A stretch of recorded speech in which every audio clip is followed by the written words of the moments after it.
Welcome to the Real Comic Heroes Podcast.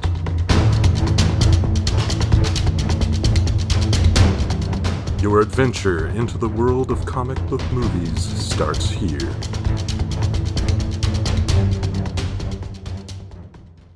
does he get those wonderful toys? Get in the car. Which one?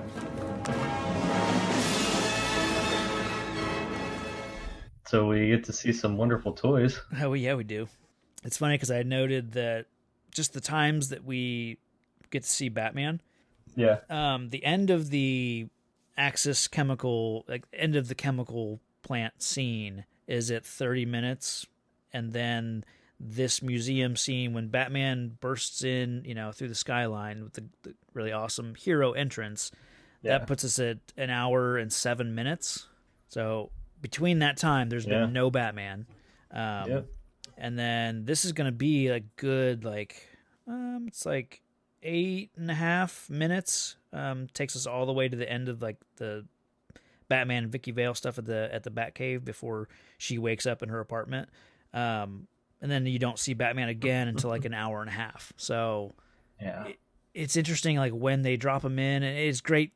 Obviously, it's great stuff that we get when he's on screen as Batman, but I just took note of how little he's in the movie. But you could kind of spin it to maybe they're trying to keep you as off guard as the criminal, maybe as to when Batman will show up, because you never know what he's doing. Yeah.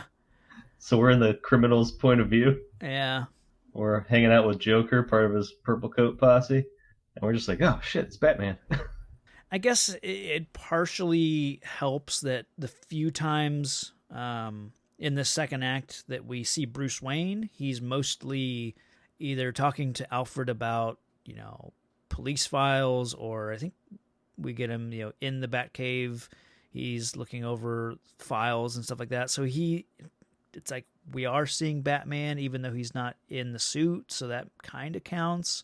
He's doing Batman things, but he's just not, out in the city in the suit or whatever. So, and speaking of what you just said there, he's looking at files. We should say that those are physical files. Oh yeah, and that there is apparently no Bat computer. yeah. I can tell because he seems to be getting a lot of envelopes from Alfred. Well, he has there is a Bat computer. Because when he brings Vicky to the Batcave, he pulls up on his screens. There's something that's analyzing the contents of some of the chemicals. Right.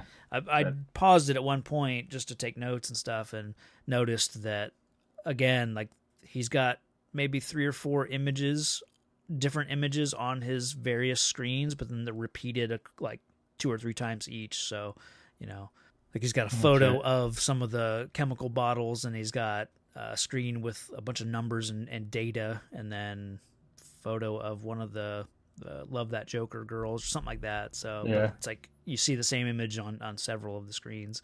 But anyways, so he is using a Bat computer, but it's just not we think of it. I think you think of the Bat computer can find any information. Yeah. Whereas here he tells Alfred I need the police file on Jack Napier. Yeah.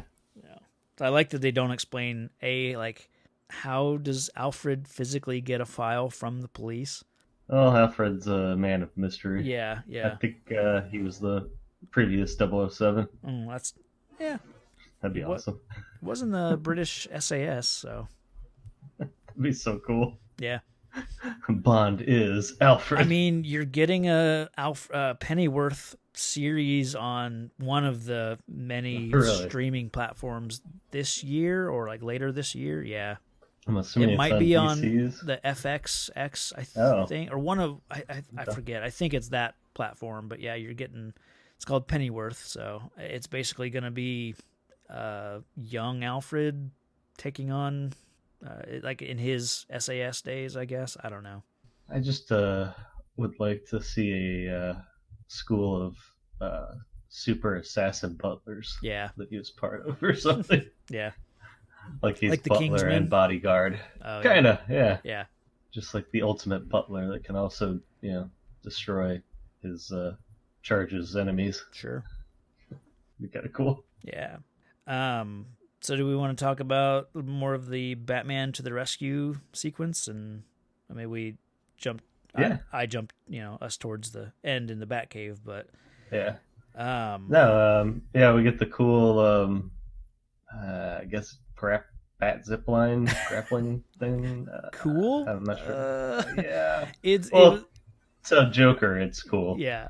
It's That's funny, kind like of a thing, but watching it now, it seems so slow and clunky because like he stands there, he pulls it out, it like puts it in Joker's face, and then the two little things pop out, and then he shoots it, and then it has to raise both of them up, and it just felt like such a slow process, but at the time, it and was cool. for the most part, it's like, yeah, this is really awesome. It's just watching it this time and really paying attention. It's like, this is going slow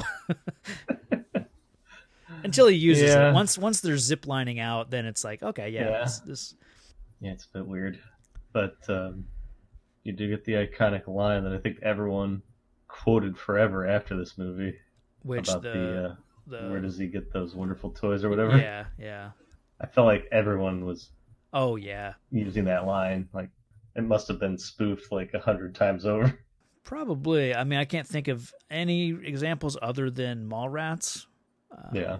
But I think it was just like maybe just people in general. I think so. Yeah, it definitely feels like one of the standout lines.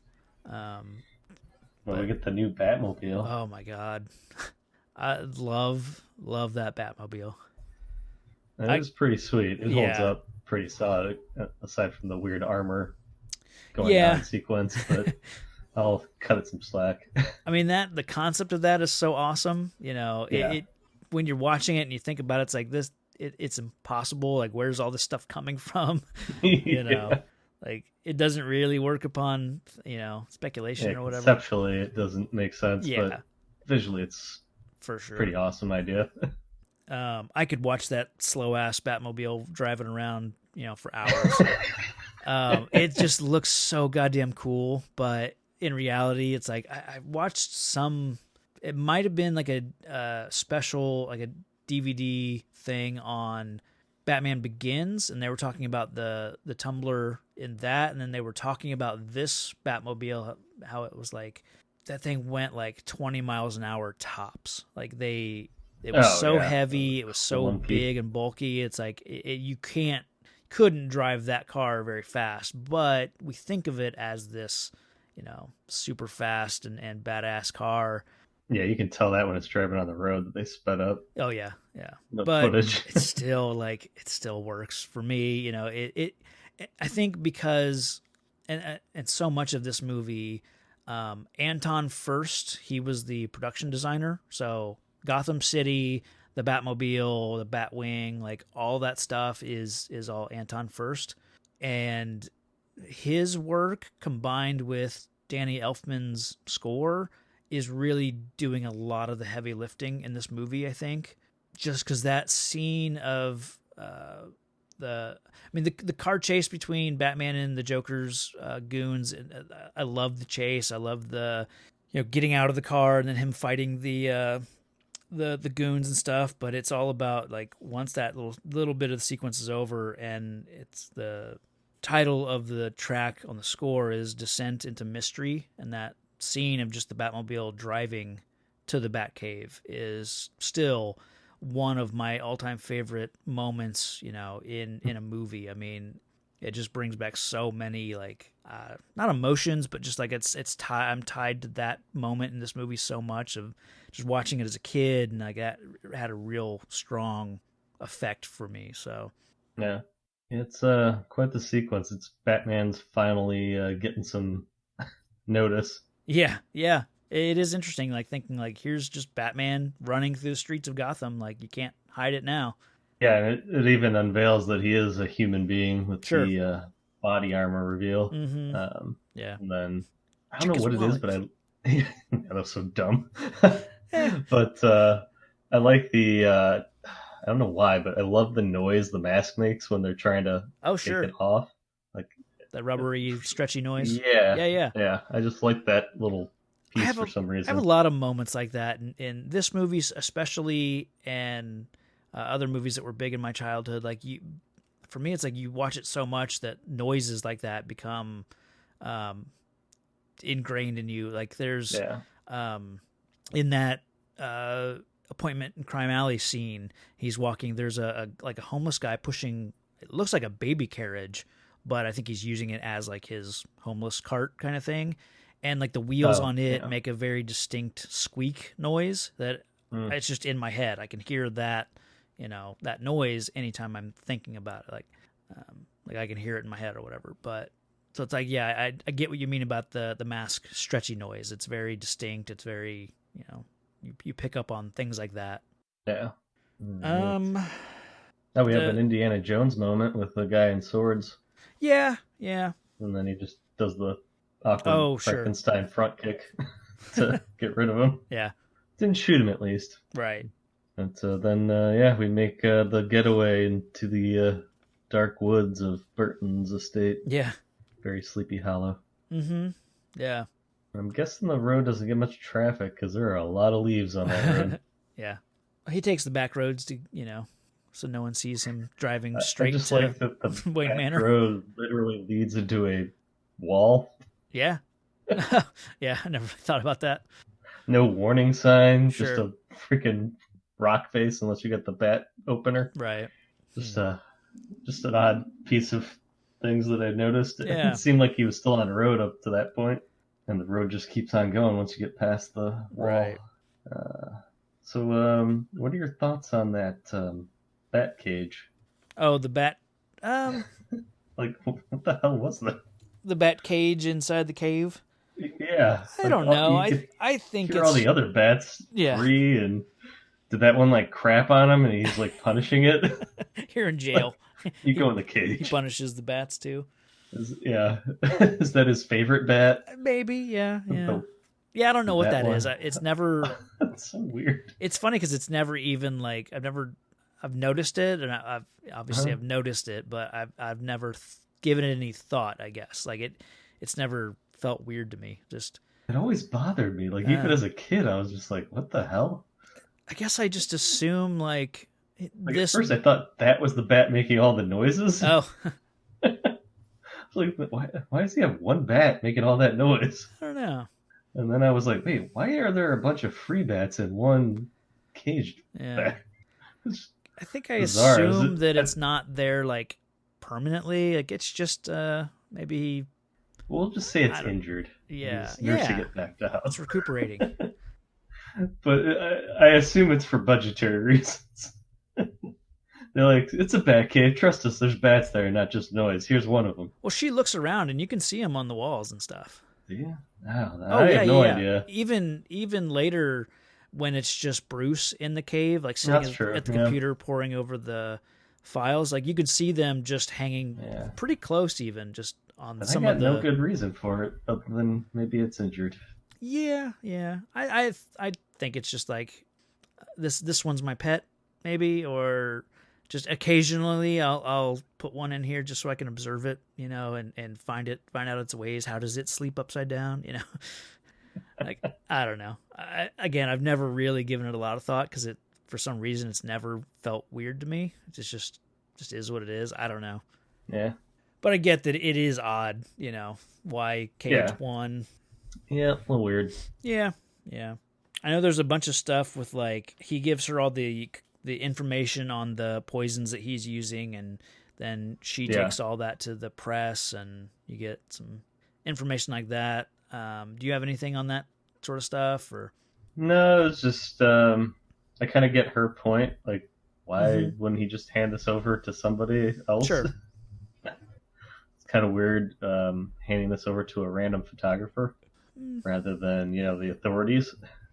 Yeah, but I think he wants to make sure it gets in the hands of the press. He wants, because that information will get out maybe a little faster if it goes straight to the news rather than, I don't know.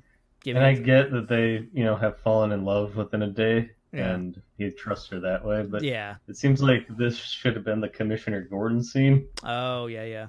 Like, you don't even know that they have a relationship. Yeah. Commissioner Gordon in this version. Right. Like, And he's just some random dude. they barely do in this, even in this franchise of movies. Yeah, they really don't have a much of a relationship. It's almost like she's standing in for him. Yeah, kind of. Jumping to the Vicky's apartment sequence with once Joker arrives, and it's like the lover's triangle kind of thing. This is kind of what I was going back to, just the Ever Dance with the Devil in the Pale Moonlight kind of idea of him reacting to that is kind of what I want in that when he drops Joker into the vat. Like this is what clues him in, or starts getting the gears turning that this is the same man that kills my parents, even though we still don't know that yet. It's kind of teasing it, or it's just kind of dropping that in here so that we get to it later. But it's like even Joker's saying that, I asked that of all my victims, and that we know is a lie. So which I get that Joker is a character that can lie, and but it also feels like I think this is meant to be something that is true, but we don't see it any other time. Otherwise, why say it? It only works because we know we're gonna get a payoff to it.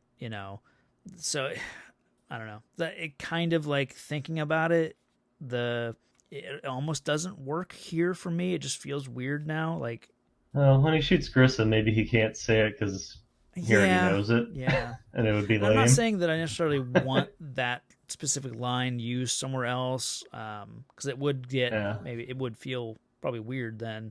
But yeah, there's just something with the emotion that they're trying to do here, or the cluing Bruce in. I just sort of wish was somehow worked into the earlier part of the movie some way. And I don't know. I don't know how that would work, but I love the line. The actual idea. It is something that I like. The reasoning that he gives. Like, I don't know. I just like the sound of it. That seems very Joker. So we have a little. I guess was Dirty Harry that did the whole chest plate thing. Oh, was it? Oh. They copy it again in the Back to Future 3. It's like it's one of the westerns. It's from a western. Yeah. Where he puts like a metal or iron plate underneath his shirt. And I was dubious as to if that tray really could have stopped a bullet. Well, and you have to know that Joker's carrying a very small caliber gun. And that he won't shoot you in the head. One of his other men isn't going to shoot you with a bigger gun. Yeah. What if he shot you in the head? I'm just saying, he was not too long ago randomly shooting around his back and like doing trick shots and stuff, so you don't know where he's aiming. Kind of a risky move there, Brucey. What'd you feel about him getting ready to spill the beans? Bruce. I mean, they literally have been on one date. Well, see, it's... And she was drunk, so... It is kind of weird, like, the way the movie deals with passage of time. Like, I think they do a pretty decent job of making the movie feel like it takes... like this isn't all happening, like, in the span of a week. Like, No. And so I guess I can believe that they had their date. Of course, well...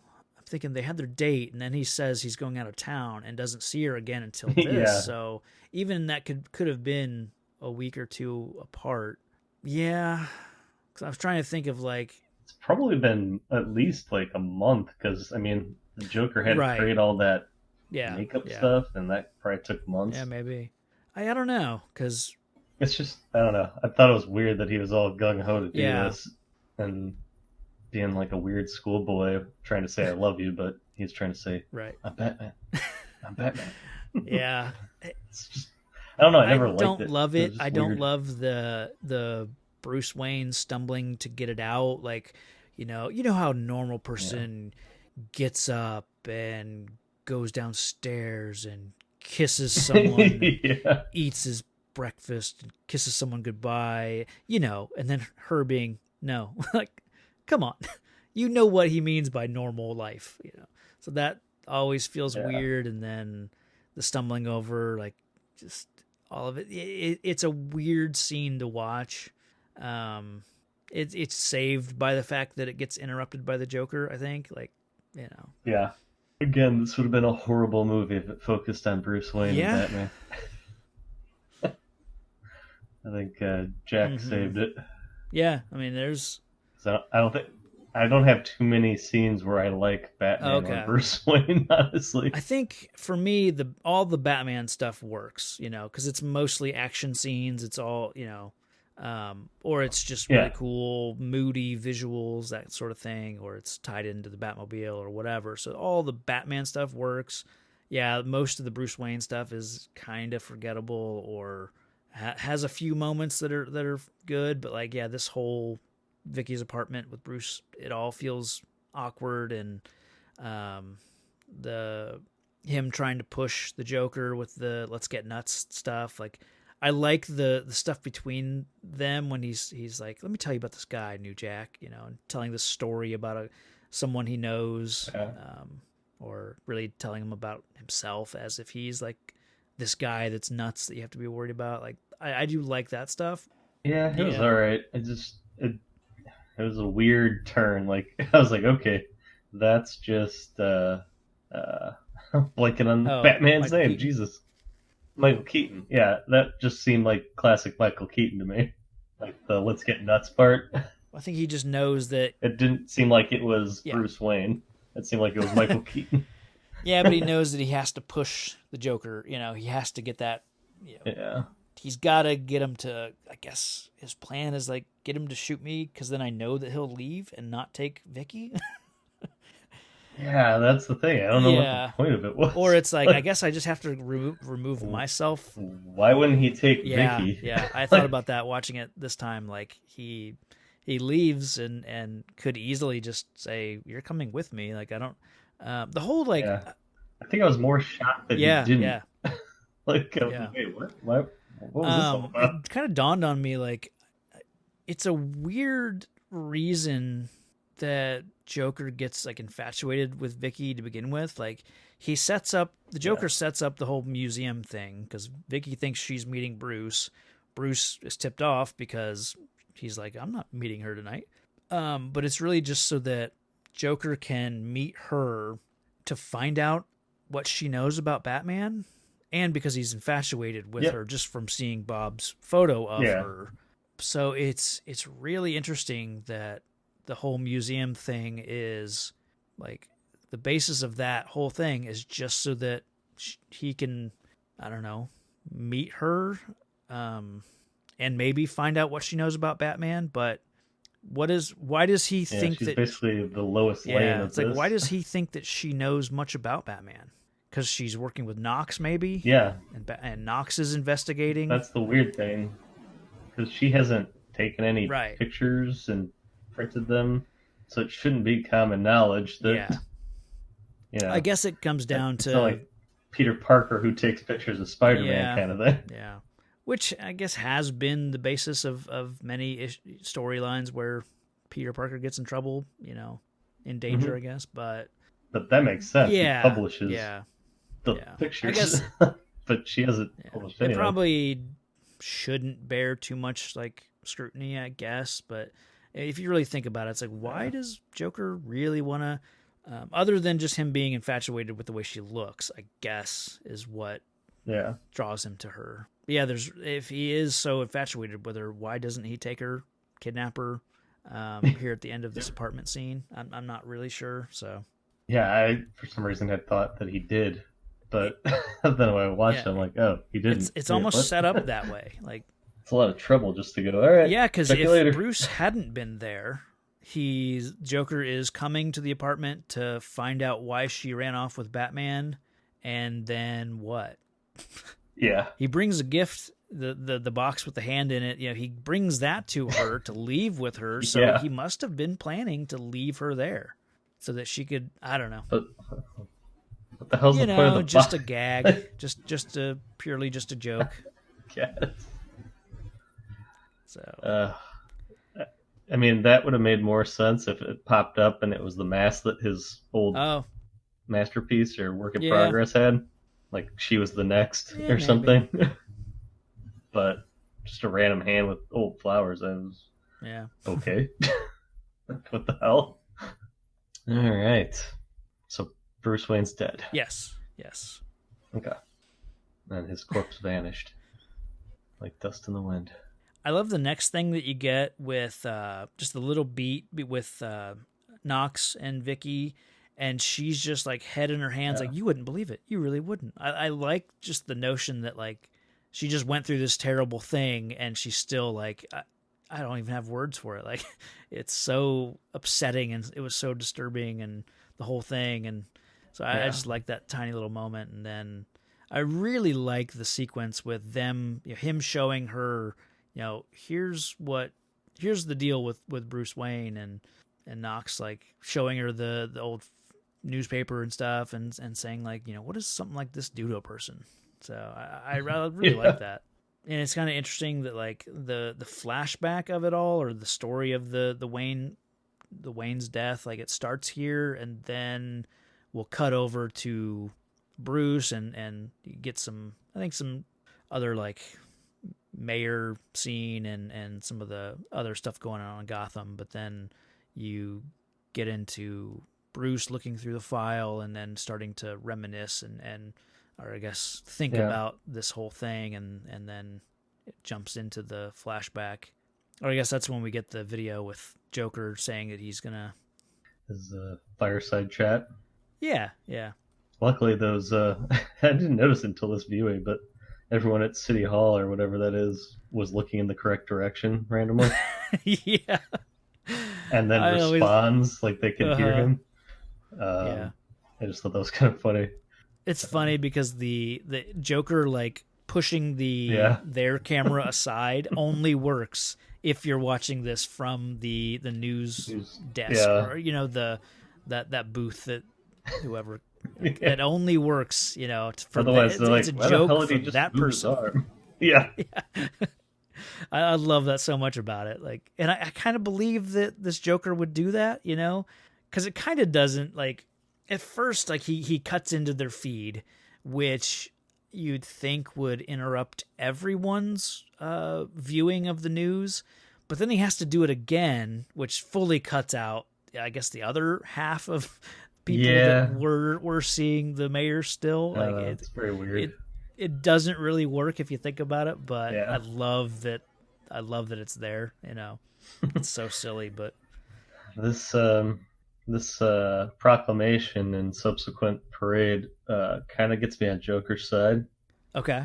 because I'm like, okay, people, you know he's the one that caused all the weird makeup and beauty product things, and you're gonna Yeah, trust him and go out and get all this money that he's throwing for no apparent reason. right, Anyone that goes there, I'm fine with them going away. right. So I think he's doing a service. As Knox calls it, Gotham's greed. Yeah, it's Yeah, just like, how short is everyone's attention span? yeah. Yeah, this is the dude that just like killed like probably hundreds of people, if not thousands. hmm But he explains it away by saying, "I am an artist." Sure, Because he yeah, says, buddy. like, one thing I am not is a killer. I am an artist.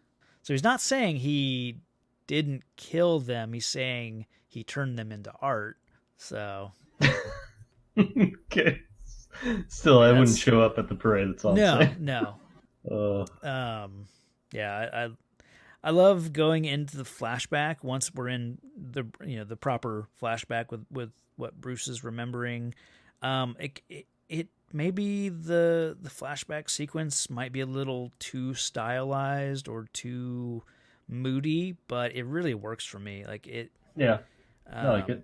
I love how like everything echoes. Like it's all the sound of the footsteps. Hmm. They're heavy echoing sounds that they make, and just everything feels like it's heightened as far as like the sensory part of it. The sounds especially. It's such a loud sequence, especially when the guns go off and the screaming. So it really works, and I think it makes sense that. I mean, I don't know if Bruce is what it's probably 30 years prior, I guess. If Yeah. Bruce is maybe 6 years old, and if this is 30 years later, then present day Bruce is maybe meant to be 36 to 40. Yeah, I can see him being like 8 or 9 or maybe even Okay. 10. So Yeah, but it's probably like 20 something, 30 Yeah. something years later. yeah, Jack's but had a rough life.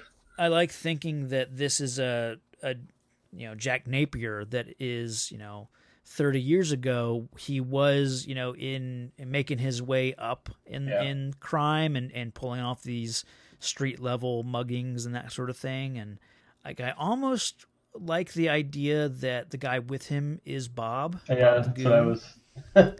But I think he doesn't look enough like Bob to be Bob, and I think I started thinking about it a little bit more, and I almost wish that his buddy or whatever looked a little bit older, and could have been Grissom. Like maybe they were, Yeah. still like an age difference, and still like Grissom still outranks Jack, but here they're both much younger, and they're still like not. It's not crime boss and second in command, but it's like still that like Grissom is shocked at what the young kid is the lengths that he'll go to or whatever. But I kind of like thinking about it like this is really Jack and Grissom. Yeah, it doesn't come across like that because it seems No. like Jack's in charge there. Yeah, and that guy that he's with is probably long dead, and he's Probably. probably just nobody. But Because I did look up the age difference of the actors, oh, okay. the Palance and Nicholson. Oh, And sure. I think Palance was born in the teens and Nicholson in the 30s, so there's a decent gap. Okay. So Maybe they would 15, be 20-year gap or something. okay. So yeah, I mean it could work as like an apprenticeship. Yeah, I think that's what Kind what of. I think would have been cool. But yeah, It I always works got the vibe this that way, was too. Bob, even though it really didn't make Yeah. sense. Yeah, Because Bob doesn't Yeah. look as old as Jack. sure. And Bob, you can tell like Bob doesn't go to the boardroom gang Yeah. meetings with Jack and Grissom. Like Bob is the guy that he stays out in the alley and keeps an eye on the car, and he's there like any time that Jack needs him. Bob's there. I love the Bob Jack relationship, and that Poor Bob. is shortly coming to an end. Yeah, poor Bob. He needed something better than that. Yeah.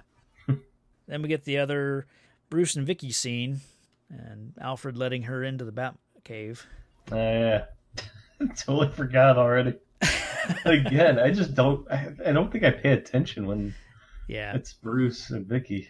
Yeah. There's some good like brooding Bruce stuff in that sequence, Yeah, but the talking about, I loved you since I first met you, and if we're going to try to be together, I don't like any of that stuff, and him having to explain like I have to, he's out there right now, and I have to stop him. Like that stuff is okay, just because it's moody and it's it's very comic booky dialogue. But the love story stuff of it just really falls flat, I think.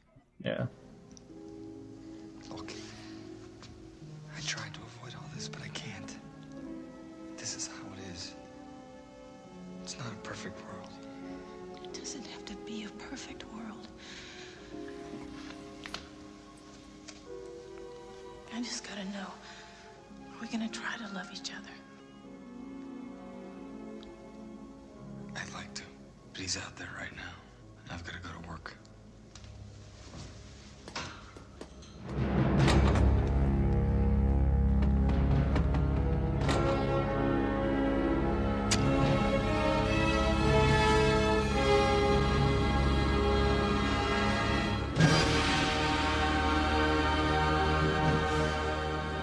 But then, I think kicks us into Act 3.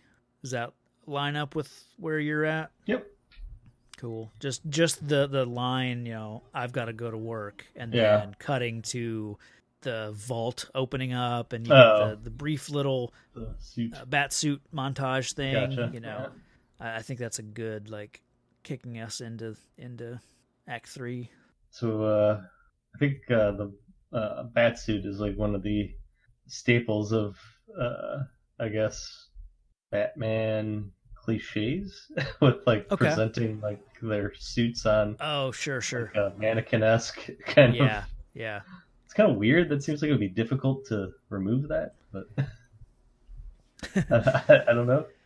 Yeah, yeah. Well, I you just mean, have a yeah. nice dresser with it neatly folded and Well, ready to go. you must not remember much of Batman Returns because the suit up montage that we get in that one, like Uh, it's a yeah. little, it's kind of that. It's like here I'll put on this top and I'll grab Hmm. these boots. Yeah. It's all like in rows, nice and neat, and he Hmm. has multiple. That makes sense.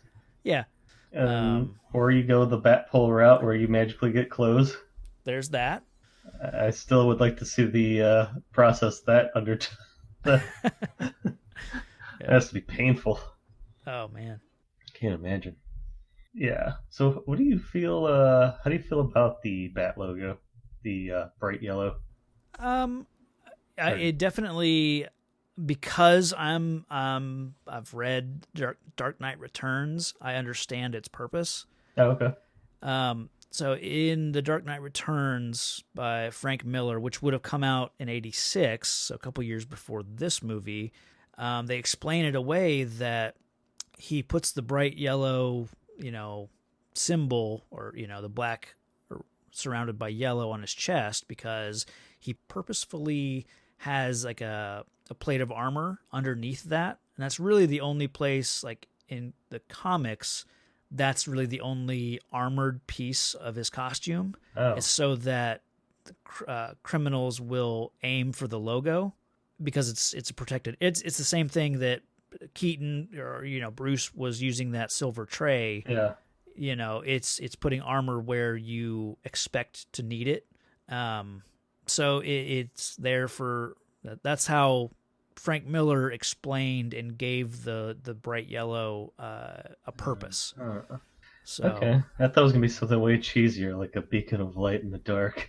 I mean, and I mean maybe because that logo is older than Frank Miller explaining it in Yeah. 1986. So yeah, maybe at the time it was like, well, this looks good, and it's certainly was there in the '60s because that's how the Adam West Batman logo looks a little bit different, but it's still a black bat on a yellow Well, oval. that one So I'm not as thrown off by because it's a blue and gray suit. sure, This one is a black, all black with just a yeah, yeah, and then the yellow sunshine yeah, logo. But I mean, even them, they say the whole thing's body armor. Like, yeah, yeah, so okay, yeah. interesting. That seems Yeah. weird to only have.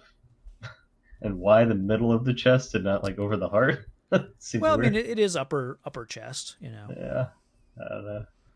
That's weird. Maybe there's statistics on where you get shot, and that's the most likely Could place. be. But I don't know. It seems Well, I weird. think it's like Dead you. center. Yeah, yeah. Center mass is generally where most Uh, people are going to fire, and especially even he knows he's going to be getting chased by cops too. So hopefully, if he that's has to the draw fire from police, like that's where they would be aiming. But if in the that's movie, case. yeah, it's all Yeah. basically body armor. So I'd like a giant bat symbol then.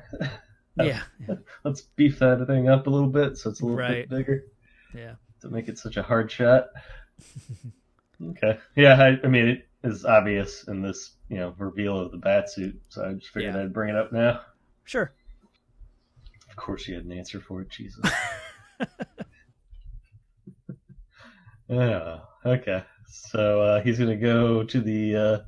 Is this the same chemical plant or a different one? Yeah, it's the same one, and, Okay. and it never occurred to me until like watching it this time. It's like, oh, they were there initially because Grissom like owned or this was one of their front companies, so that's why they were cleaning it out. Quote, Yeah. he was really setting up Napier, and then when Joker takes over everything, he then takes control of this chemical plant, and that's why like I never noticed or thought I always thought it was weird that Joker pops in as that like old guy was I don't know, like a conveyor belt of chemicals going out, and he pops in and says like, "Ship them all." Mm-hmm. Like, I never thought it was weird that it's like, why is the Joker here? Yeah. But it makes more sense thinking about like, okay, Joker controls this place, and then we see it again now. Yeah, it's kind of a base of operations almost. Gotcha. I wouldn't be surprised if like the scenes that we see between Joker and Bob, like when Joker's like in his, a few times we see him like in his, place, that could be one of the offices here at the chemical factory. Okay. At Access, maybe. But yeah, it's here's one of those moments where we just have Batman blatantly killing with blowing up the factory and in a weird way. Like, why drive the car in to drop off some hand grenades? Yeah. And it was a long time before I realized that Batman wasn't driving it. Yeah. It was, I think I was watching it one time and I noticed that as the Batmobile pulls out of the factory, then Batman steps up to it and he's got the little voice control device up to his Alexa. mouth. Yeah. It's just an odd, like, he's got missiles. Like, yeah, he could have firebombed it from the Batwing, but like, why put your car in like a hazardous situation? Don't get me wrong, it was cool when they dropped the grenades out of the armored wheels or whatever, but it just seemed unnecessary. Maybe it's we need the explosions to basically work from the inside out, whereas if he shot at it with missiles from the outside, maybe they wouldn't have started a chain reaction that going from the inside out may have been more effective, I guess. Or at the very least, keep moving while you drop those grenades. Yeah, Just park there. I got the sense that it just does it once and then hightails it out of there, but weird.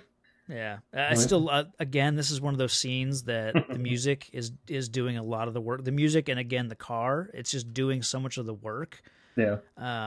Because it's again just that music. It just gets a reaction from me every time. I just love that moment. Even though that is just a sequence where Batman just decides to blow up a bunch of people. Mm-hmm. Yeah. So yeah.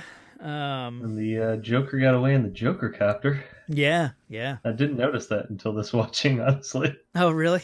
I never noticed the Joker logo on it. Sure. Which was very Adam West Batman. Kinda, yeah. It is very 60s, even just 60s comics Joker, 60s and 70s. I mean, I know his guys got the Joker jackets, but it's just with that logo on it. Yeah, with the copter, I just was like, okay, interesting. I feel like it might be on the cars as well. It's got the cars painted up. Purple. Yeah, I know they're painted up like that, but I never noticed the car. Maybe I'm not certain if the logo's on there or not. Then we get the parade, and you get to hear "Trust" by Prince, and here's the other song that I actually do like. Yeah, this one I like better than the art museum one. Okay. Probably because Jack's really busting a move in this one. Oh, yeah. It's a fun parade sequence. It's just, for me, it's like, it just means to an end sort of thing. Like, it's just, until he starts gassing people and makes his little speech about just their failed and useless lives and that stuff. That's fun. But I like his little radio kind of, who do you love? Hubba, hubba. Yeah. But the whole scheme is very 60s Batman with balloons. Although that one balloon with the long nose really creeped me out as a kid. Oh, yeah. When it starts inflating. Like it's all bug-eyed looking. Yeah. Oh, yeah. Creepy. And I think because the main float that he's on, it's part of the 200, Gotham's 200th birthday. So it's really, he's just stealing what was already going to be used for this parade. And maybe he altered the one balloon that because it looks like a clown in his color scheme. Yeah. So like that one, I guess he probably altered, but the rest of them might have been legit. Like they would have been part of the parade. So that's kind of interesting to think about, that he just stole what was already going to be used. And that's what he does. Yeah. Stole the government's work on nerve gas and stole parade balloons. Yeah. I do like Vicky kind of piecing that together, and then Knox quickly trying to get them out of danger. Oh yeah, and his foolproof construction mask Yeah. to Yeah. keep dust from getting in, and apparently hazardous chemicals. Sure. Oh, and Vicky's airtight vehicle Yeah. Yeah. that just has people corpsing out in front of it. I love that guy on Yeah. the windshield. He looks like he could play the Joker. Just that super big grin and yeah. And then luckily Batman's got his balloon scissors. Oh yeah. Yeah. Although I do like the bat jet or whatever the hell you want to call it. The Batwing. Batwing. There you go. Yeah. That as a kid, that was like the coolest vehicle, even like just from a toy point of view, like that was a fun toy to play with. It looks so cool. I don't know. That's the thing. I don't know if it's impractical. Like it's a jet, I guess, but it's like I don't know if that design would fly or if that thing would work. It might. Yeah, I don't know. It's no crazier than like a Star Wars thing. Yeah, but I mean, like in terms of like Air Force, like if they developed a plane that was that shape, like I don't know if because it's wider than most jets are long. I guess I don't know, but it's just such a cool idea. Yeah, I can't watch this movie and not pause it when he eventually takes it up into the clouds and hangs in front of the moon. Yeah, like I can't stop myself from hitting pause just at the right moment. I'm guessing that was like a cheer moment. It must have. It's weird because watching this movie and again going back to like thinking about how this Batman doesn't really do Batman things, and here's another example of like, to me, Batman should be ready to spring into action, regardless of what is happening. Like he is able to assess the situation so fast and formulate a plan. But here we have Batman in his Batwing, and we get a lot of cool hero shots, it flying around, the music, framing himself in front of the moon because it looks cool. Yeah. And I think what he's doing is like, I need to get up high so that I can drop back down and build up speed and momentum and all that for a attacking run, I guess. But in the meantime, it's like, you've been flying around, you finally swooped in and took the balloons out of the equation. So there you go, you're protecting some people that way, but it's like if you really think about it, it takes way too long for Batman. Like most of the people are probably nearly dead. By the time he takes the balloons out of the situation. Like, of course, he did save lives by doing that because it would have been worse, I think, had he continued to sacrifice a couple city blocks, but it could have kept going.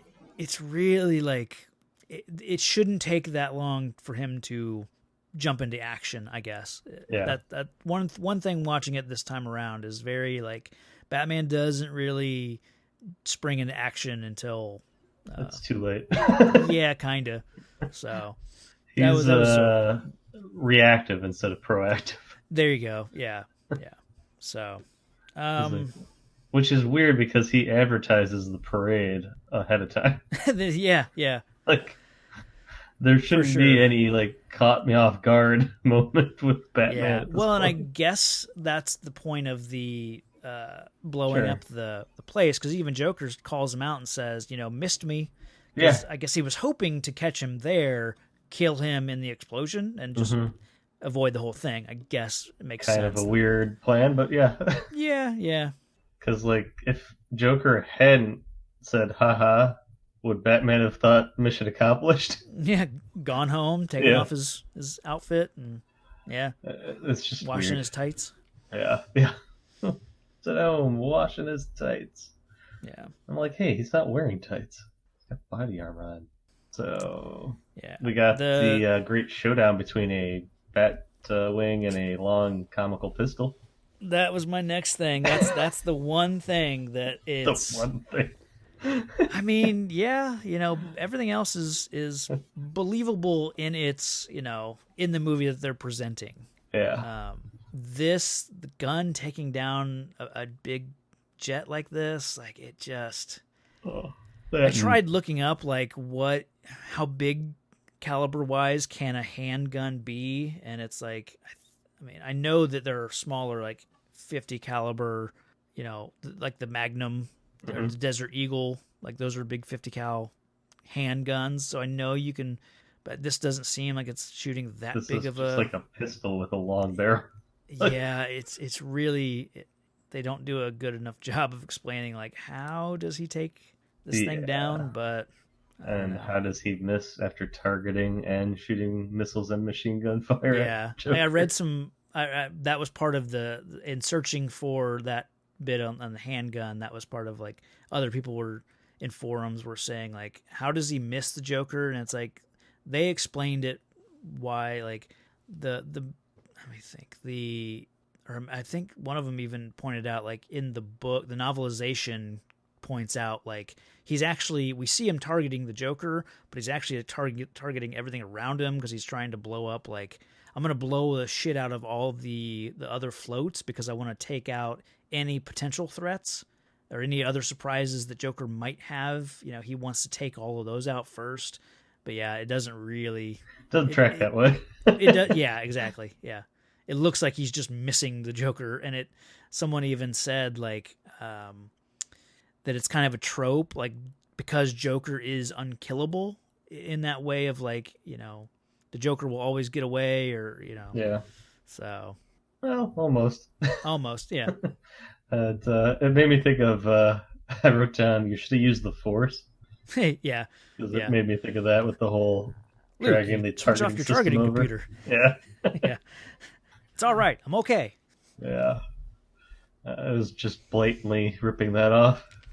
Yeah. Like, not even trying to hide it. But, yeah, down goes the Batwing, and up goes the Joker at the Belfry. Yeah.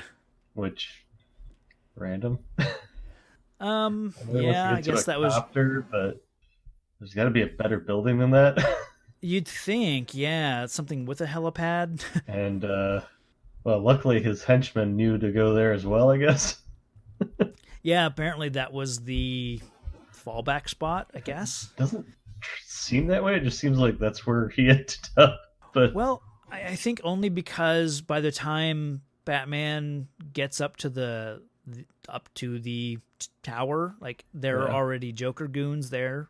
Yeah. To fight him or whatever. So I think it makes sense if you think about it that way, that this was the original plan, and those guys, I guess, were just always going to be there to make sure he gets to the helicopter safely. I don't know. I do like the cathedral stuff. It's several little fights that he has to. It's almost like a gauntlet, and especially after his plane being downed. By the time Batman gets up there, he's looking rough. Like he's haggard, and he's got to fight these, guys. And it's like some of them, let's see, the guy that's doing like the martial arts stuff, he takes out pretty easily because of some device that is not on screen long enough to understand what's happening. Yeah. Like the guy has knife boots, I think. And then Batman suddenly has like some sort of extendable fist almost, like that he hits him. It's like a palm strike extender or something. Yeah. I don't know. So it's just to keep the knives out of reach, I guess. But then you got the guy that I think just attacks him and falls through the floor, and then the final like the big guy that he fights that is nearly defeats Batman, I guess. Yeah. How do you feel about the I don't know how to word this, but the below sequences, like where you're looking down, like it almost looks like cartoony, like the searchlights, and then even like the falling effects. It's just that's weird, definitely. But I kind of like it. It's just I don't know what it is. It almost seems animated. Yeah. What did I think? Like it reminds me, I guess a little bit of Beetlejuice. Yeah, I know exactly what you mean, especially when Joker falls. I think that is an animated Joker. Yeah. It's just weird. But, but I kind of like it. I don't know why. I think because so much of the movie, the buildings for the most part are miniatures, or they're using a lot of matte paintings, a lot of that kind of stuff. So I think to create some of those, to get a shot of looking down an incredibly tall building, yeah, you have to do a lot of matte painting, a lot of animating, I think, for that. So That was the tallest church ever. I know. There's something I'd never thought about. I noticed, but I never really thought about it. But we have Joker's gun, right? Mhm. And for the most part, after he shoots down the plane, he's got it aimed at Vicky almost the entire time. And then they get inside when they're climbing the steps, and he collapses the barrel and reveals that it's just a normal length. Gun. Yeah. So we have that big gun that took down the plane, and now it shrinks down to a normal size barrel, and then later on uses it as a bang type, the joke gun. Yeah. So either we've got a little sleight of hand here, Yeah. and he's, just for him, just to amuse himself, he's somehow done some sleight of hand and gotten rid of the big gun and swapped it out for the joke gun, I guess. Yeah. So I kind of like it because again, it's like the box in Vicky's apartment with the hand and the flowers. It's just a joke for him, I kind of like it for that reason, but it also makes it harder to believe. Like, okay, how did you shoot down that plane? Yeah. So we're getting to one of the creepiest things that has stuck with me throughout my childhood. Okay. Is when Vicky is kissing his jacket. Oh man, yeah. And the noise and like it constantly gives me the heebie-jeebies every time I see that scene. Especially when it focuses on his face when she's gone beneath frame, and it's like, what is going on? Because he is truly like distracted. I like that Batman walks in the background to give her the signal, I guess, and I like that he has enough faith in her to know that she'll interpret that as like, okay, I need to create a distraction. Yeah.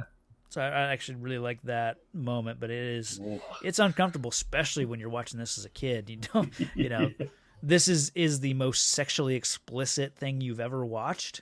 It can be, for sure weird. All right, we're getting to it. Yeah. I love Joker on the ledge. Like he's at that point just unhinged. Like, don't make them like they used to. Yeah, just dancing around. I love the moment where he first realizes like, oh, I almost slipped. I better be careful. Yeah. And then just goes full on, cartoon character. Mm-hmm.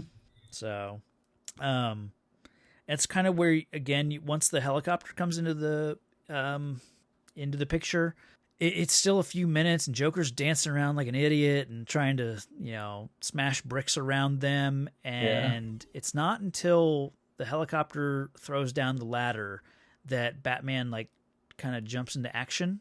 And on one hand, it's again like, why didn't Batman take action until now?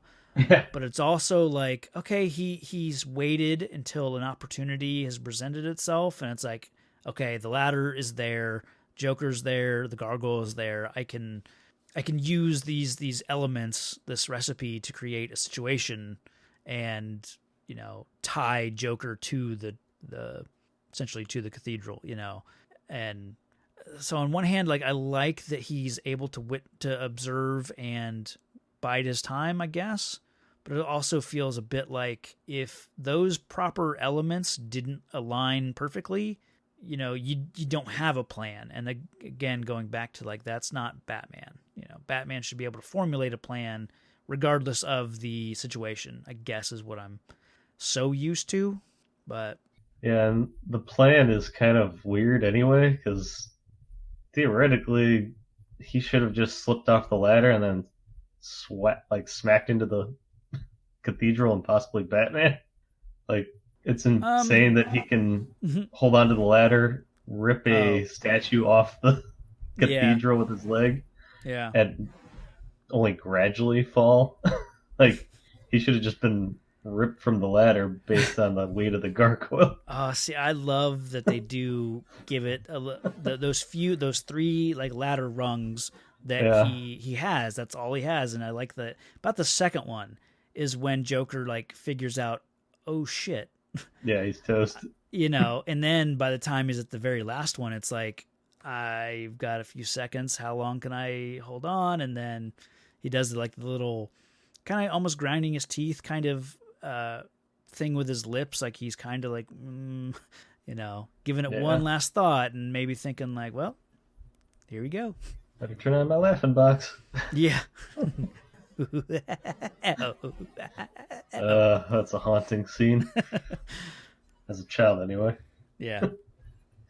But yeah, no, I always thought it was weird that he didn't just immediately fall. Yeah. I love that they give him a few extra beats. He leaves a good-looking corpse. You'd think he'd be just liquefied. Yeah, I'd say that fall was probably at least a couple 100 feet. Oh yeah, maybe 500 feet. Kind of impressive that they had the balls to show a body after having fallen that far, because you don't typically get a dead body. I mean, the movie's full of dead bodies, but usually with a fall like that, you don't see the body afterwards. It's like it's implied, or so to get like Joker face up, a little bit of blood, and his face looks a little wider, maybe a little flatter. Yeah. It's just kind of surprising that they were able to get away with like showing, I guess, that kind of post-death, just the body of the Joker is kind of surprising. Yeah. But I mean, after that, it's a pretty tidy ending. Yeah. I mean, you don't even see Bruce Wayne again. Like it's. Yeah, you get to see his new bat signal. Yeah. So he gave us a signal. Question for you on that. Mm-hmm. Are they just screwed if there's no clouds? It's Gotham. There's always clouds. It's never. Do they have a building they could use in lieu of clouds? We got that giant ass cathedral. That's true. Just shine it on the side of it.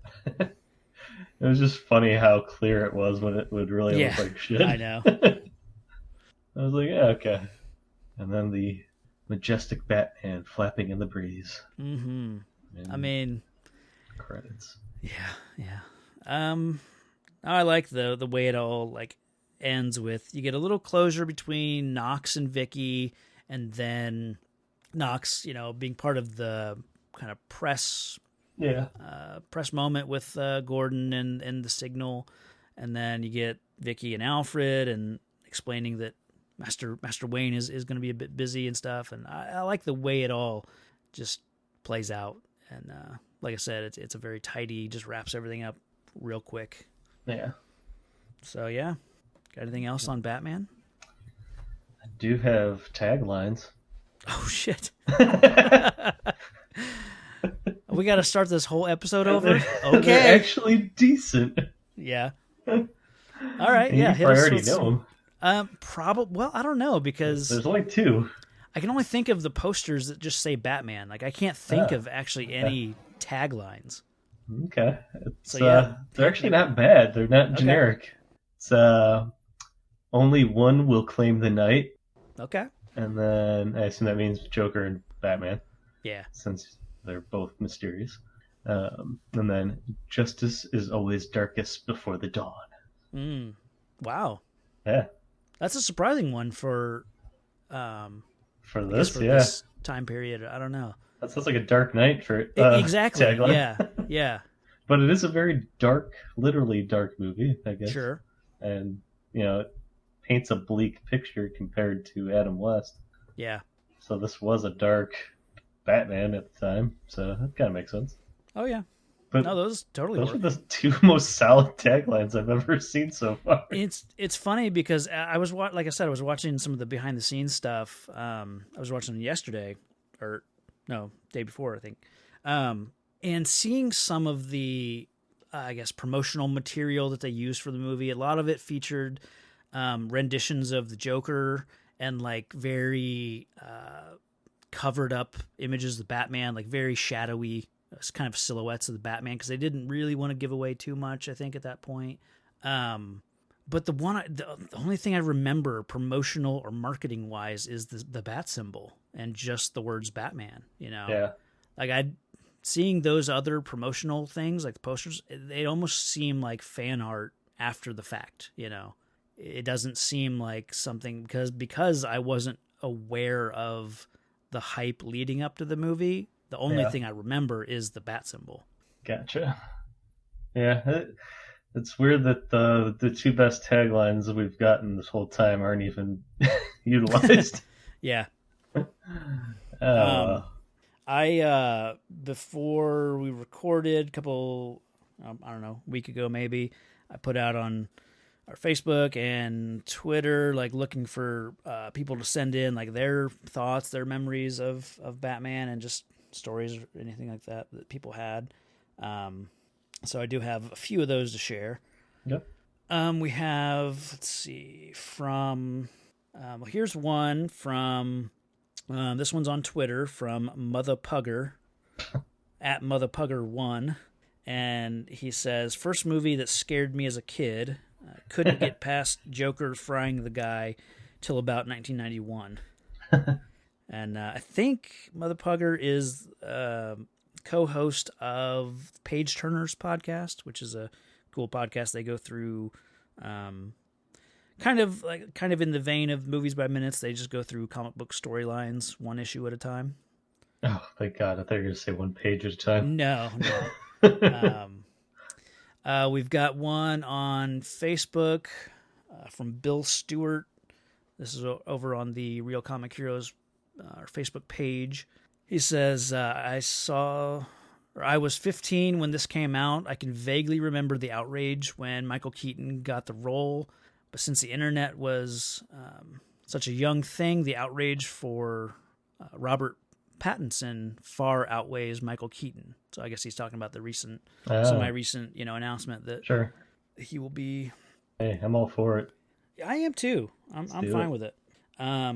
Via text from Eric, my co-host over at Watchmen Minute, he says, Batman 89 means so much to me because it got me into reading comics the first time. Okay. And then we had one from Niall McGowan, and he said, is this the movie with Arliss in it? Robert Wool, who plays Knox. Oh, yeah. Gotcha, yeah. Joking, because Niall McGowan is one of the hosts of Bat Minute. So he's very intimately aware of this movie. Oh, yes. Oh, I bet those were long minutes with Bruce Wayne. Oh, yeah, I can't imagine the dinner, the date sequence. Yeah. Luckily, they cut away from her being drunk on the stairs to her waking up in his bed. Yeah. But let's just assume she fell asleep and nothing happened. Yeah, that was always weird when she, her first thing is she moves her hand to her chest to find the roll of film, and it's like, so what are they saying happened here? But oh, that's from when she tried to take a picture while they were getting his mask off. Yeah. Yeah. I meant to mention when you were talking about nods to the 60s thing, when she's taking pictures of the fight in that alleyway, and it feels like all of the punches and stuff are timed to her camera flash, which to me makes me think of the Biff Bam Pow stuff. I think that's kind of what they were going for there. I'm not sure, but gotcha. Yeah, I can see that. Yeah. So the last comment I've got is from Phil Better. He's of the Phil Better Show, his podcast, and he says, I remember watching this in my grandfather's place, and my mom coming in midway through the movie and getting upset we were watching a violent film. My granddad said in a Scottish accent, "Be off with you, he's old enough." Which I assume he said loudly and angrily because Scottish. Yeah. Says, I was only 5 years old watching this in 1991. God. So yeah, Damn. Those are some of the listener Batman thoughts that we received. So thank you to everyone that sent those in. So I guess maybe you and I should weigh in on what we think of this movie and it's crap. Is the crap. Why don't we do most heroic? I believe there's a hero in all of us I just finally know what I have to do. that keeps us honest, I'm here to fight for truth and justice in the American way. gives us strength, You will give the people of Earth an ideal to strive towards. makes us noble. And I know in my heart that it's right. Yeah, I'll go. Heroic, I guess. The first sense of that I got, again, better late than never, was his entrance into the museum. Okay. I thought that and the escape via zip line was pretty cool. Yeah, yeah. And he was trying to save his love of his life, I guess. I don't know. Yeah, yeah. It's true. But love. again, he was a bit late, and 30 odd people have passed away. But still, there's a thought that counts. How about you? Well, I watching this and thinking about what's the most heroic, and I went back to like what it takes to be a hero, and especially with Batman, it's like the normal guy deciding to put on a mask and take on crime with limited arsenal of weaponry and stuff, and is just pure heroism. And of course, that man I'm talking about is when Alexander Knox puts on a dust mask and grabs his Louisville Slugger and decides to take on some Joker goons. So that is pretty good. I didn't even think about that. And I guess honorable mention to Batman saving Vicky Vale a few times. And by that account, then Vicky's the Joker because she takes down Knox with the car. She's just trying to get him away from the dangerous location. Sure, okay. Yeah, as a kid, I always thought, why did she hit that man with a car? Yeah. Doesn't she know that's Knox? But she does not treat him gently. Yeah. I like that one. He is probably the most heroic figure in the movie. The museum scene is just the first time he felt like, hey, it's Batman coming to the rescue. He's preventing a death. Yeah. Although he missed a few dozen. Yeah, exactly. And I've just realized, like, he's been tipped off. Yeah. That he shouldn't be meeting, they don't have plans. Oh. Mm-hmm. Yeah, he's awful. Oh, man. Master Detective, my ass. Yeah, yeah. What about most villainous? This planet, these people, they are nothing to me. You were made to be ruled. The universe is power. You unstoppable power. Come to me, son of Jor-El. Kneel before Zod. And I am that force. I am that power. In the end, you will always kneel. Kneel before your master.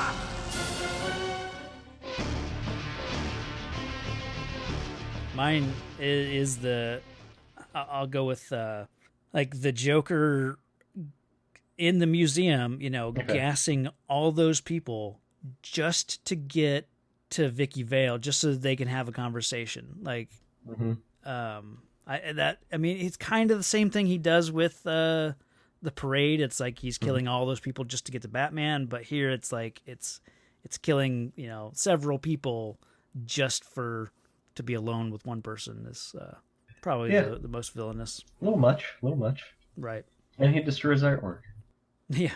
For me, I'm gonna go with the commercial. Oh shit! Yeah. Because he uses those dead model corpses as basically spokesmodels. Yeah. And that's pretty twisted. Plus, the fact that it is the unveiling of his evil plot with the news anchor going down. Mm-hmm. I just thought that was just like, okay, now this is a villainous moment right here. Yeah. Yeah. Introduction to the world. Man, it is a doozy. Mm-hmm. Love that. No, that's good. I like that. That's so creepy. Oh, they're just dead shots that he mimics with. Oh. So yeah, that's my villainous. Right on. So let's wrap it up with our ratings. Okay. So I know you're gonna go 5 out of 5. Or 6 out of 5, one of the two. Right, yeah. I am going with a 4. Really? Yeah. Okay. It is groundbreaking for the genre. Mm-hmm. It's got some real delightful moments, mostly with the Joker, and it gave a comic book movie legitimacy. It wasn't, the campy, like, oh, we know these are kids' stories, so let's just be as campy as we can to Right. sort of get past that. And this, it takes it seriously to an extent and actually has some, realistic, in quotes, aspects to it. It's not like over the wall, bat shark repellent or, Mm-hmm. like crazy, like goofball antics at every moment for the Joker. It's got a bit of bite to it, but it also is a very flawed movie and leaves you wanting it to be a bit better than it is. I don't know if it's just like we've seen it done better now, and that's why it doesn't look quite as pristine. But Sure. and it very well could be that reason. But I just noticed a lot in this watching that I didn't really like and thought was kind of pointless. So I had to knock it down at least a full point, but Okay. I can't ignore the fact of what it accomplished and the fact that I could still watch it and enjoy it. Yeah. It's just I also see the chinks in the armor that I didn't see before. Okay. So It's interesting. yeah, I'm gonna go for. Okay. No, I'm surprised that that you went that high with it Mm-hmm. after. Oh yeah, I took it to the cleaners a couple times, but Yeah. it's still got a special place. Right on. Yeah, it's interesting because the stuff over the past couple years that of the few times I've watched this movie now, the stuff that stands out for me that doesn't work, aside from like the story stuff that we talked about with mostly surrounding Bruce Wayne, but like from a production standpoint, there are a few times where the matte painting stuff doesn't always look great, or Yeah. the miniatures that they use for the city, and like when the Batwing goes down, like the street is now I can kind of notice that they're using Hot Wheels cars with a miniature street and that kind of Yeah. stuff. So that kind of stuff like we've seen done better like in Star Wars because all those miniatures I Yeah. think hold up, but they're also not trying to make miniatures of Earth like city streets. Yeah, it's not So, reality like as yeah, we so know it. that helps. But all that being said, like I do think the movie, from a production standpoint, I think it still holds up really well, despite a few of those little minor things. Yeah, the stuff that doesn't work, like we've talked about, that is mostly I think the Bruce Wayne stuff. Watching it this time around was a big surprise. Seeing it as a Joker movie that I never really understood before. And that's not a negative. It was just No. kind of it took me out of it a little bit, and it was kind of a surprise. And a lot of my notes were like, "Huh, I can't believe this is a Joker movie." It's almost like I almost when I was watching it and thinking about it, I thought this could almost work even better as a Vicky Vale movie, where because it should Oh, be sure. like Yeah. her point of view the whole time, and sometimes it is like the kind of the later part of the first act and a lot of the second act is kind of her point of view and her trying to investigate Bruce and Batman and getting affection from the Joker, that kind of stuff. Like it almost could be a Vicky Vale story that feature the Joker and Batman. Yeah, almost like a investigative reporter trying to piece Yeah. together these mad characters running around Gotham kind of thing. Totally. Yeah. Yeah, I could see that. So I mean, but like all that being said, I can't escape the fact that I grew up with this movie. This was one that was just any chance I got that this VHS tape was in the player. It was just always ready to go.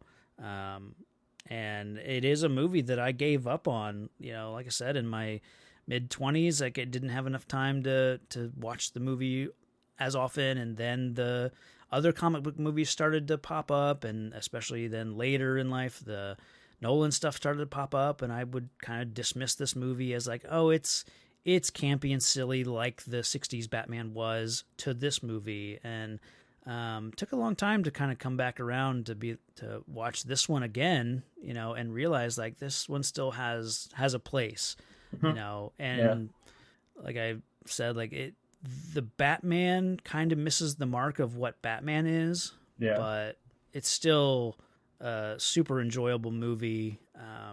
And my heart wants to give it a 5 just for nostalgia and love of the movie and the music. I mean, just the score alone Danny Elfman's work is incredible in this movie. And I honestly think it's better in Batman Returns. So I'm really looking forward to that, the music.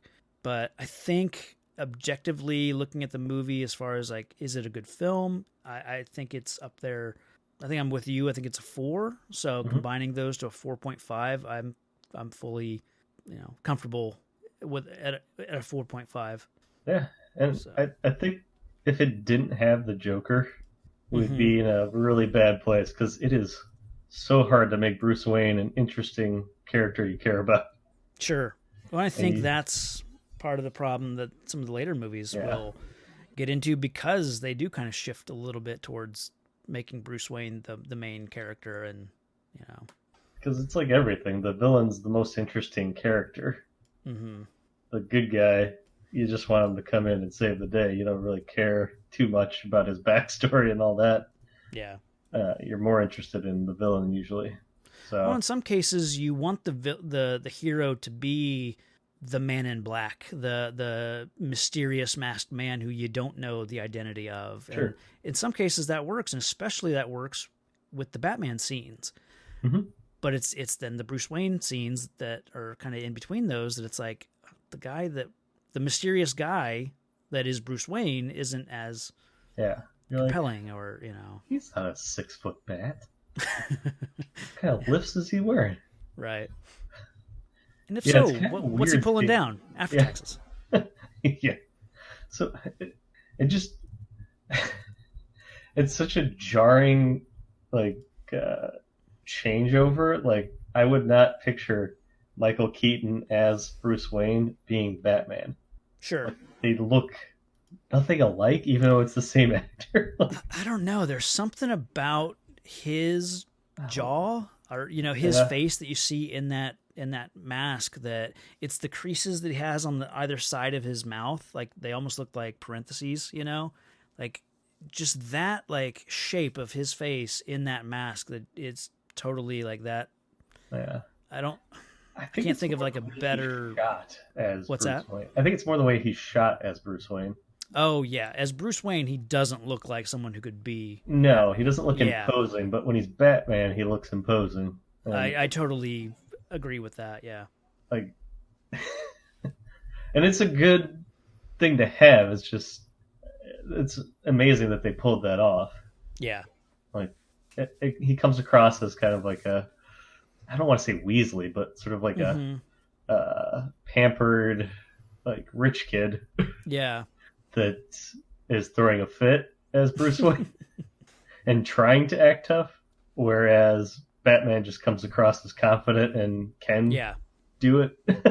Well, and sometimes that works as make sure that Bruce Wayne seems timid and ineffectual. Yeah, it but definitely works. That's not what they're trying to do here. They're definitely not trying to say that Bruce Wayne is a pushover. Yeah. So yeah, it's kind of, they're mixing some things up, and some things don't fit. But all right, solid score, Batman. Yeah, 4.25. That's, I think, solid. All right. But it's crazy that with his hyped and the Batmania that surrounded this film, it's amazing the fact that the Punisher came along a few months later and completely made everyone forget about Batman. Wait, what? Yeah, our next movie is The Punisher from 1989. That was a movie? It was a movie, and it stars our favorite Dolph Lundgren. I honestly, until this list, had no idea. Yeah. That's how awesome that was. Like, No.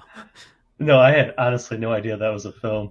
Yeah, until yeah. that. I was very late in life when I realized it too. So And I was like, is it really that Punisher? it is. You can tell because he has a skull on his knife. I have never seen this movie. Yeah, yeah. Ever. I've seen it a few times, and it's. We'll get into it, but Hey, yeah, it's only up from here, right? I mean, we're getting to some good stuff. I mean, I said when we were in the '80s, we were in a sweet spot of the '80s. We're heading into the '90s, and right. we got some gems coming up. Yeah. So I'm gonna have to find an old VHS tape to watch this, or I've got it from a DVD rip, so okay. I can make it available to you. I'll look around. If you can't find it, I don't know. It might be an easy one to find. I don't know. Yeah, it might be free on YouTube or something. Yeah, it may be. Or came in the mail as a free sample. One of the two. We got to get rid of these, or they're all buried in the desert with yeah, E.T. gamed it. Yeah. All right. Well, I can't wait. It sounds like it's going to be quite the punishing experience to watch. Oof. All right. Well, really taking a deep dive on this one, going from the heights of Batman to the lows of the Punisher. You don't know. Yeah, I'm guessing since I never knew it existed that it's not going to be great. Is it possible to get the bends from changing from high altitude to low altitude? Because I feel like that's going to happen. Yeah, I'm not saying it's impossible. So the next episode, I will be in an iron lung. Just FYI, might hear some breathing apparatus going. All right, well, I guess that'll do it for a good movie known as Batman. And Travis is going to punish me now. That's right. Make sure to listen to your Prince music, kids, and enjoy the rest of your day. Stay safe out there, citizens. If society won't punish the guilty, he will.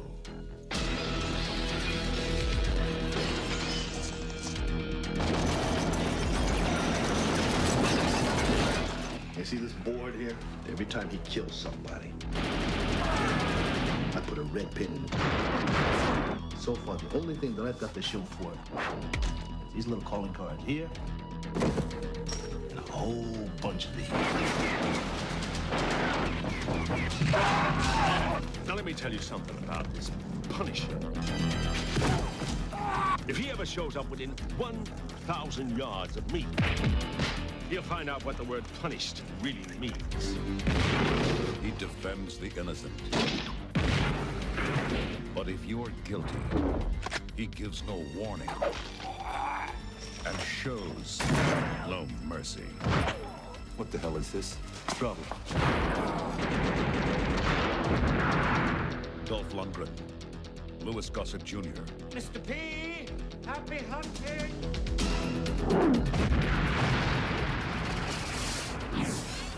The Punisher. Justice with a vengeance.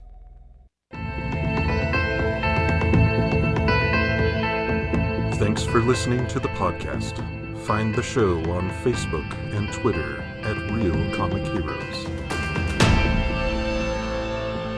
All music and audio are the property of their respective creators.